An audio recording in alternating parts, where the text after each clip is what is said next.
warahmatullahi wabarakatuh. Bismillahirrahmanirrahim. Assalatu wassalamu ala asrafil anbiya'i wal mursalin wa ala alihi washabihi ajmain amma ba'du. Dumanteng para rawuh ulama, sesepuh saha pinisipuh ingkang tansah kula hormati lan kita taati. Ingkang sapindah mangga kita sedaya sami muji syukur dhateng Allah Subhanahu wa taala. Dene punapa kita sedaya saged makempal ing dalem acara menika kanthi tansah sehat walafiat. Selawat serta salam kita junjungaken dumateng Nabi Agung Muhammad sallallahu alaihi wasallam. Mugi-mugi kita sedaya saged pikantuk pitulungan utawa syafaat ing yaumul akhir. Amin ya rabbal alamin. Para rawuh ingkang kula hormati, kula minangka pranatacara ing dalem punika badhe maosaken susunan acara ing dinten menika. Bilih acara ingkang sapindah inggih punika pambuka. Nomor kalih inggih punika waosan ayat-ayat suci Al-Qur'an lan waosan doa. Adicara ingkang nomor 3 inggih punika sambutan. Adicara ingkang angka sekawan nun inggih adicara utama utawa inti.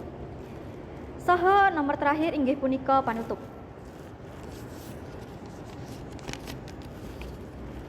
Monggo kita buka acara menika kanthi waosan Bismillahirrahmanirrahim. Matur nuwun, mugi-mugi kanthi waosan menika saged dadosaken lancaripun acara menika. Amin ya rabbal alamin.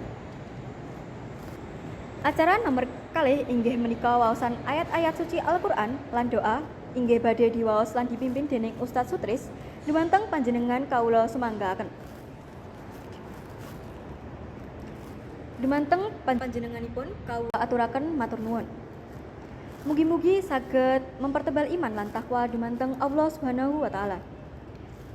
Acara ingkang nomor 3 inggih punika sambutan saking Ustadz Farid dumateng panjenenganipun kawula sumanggaaken.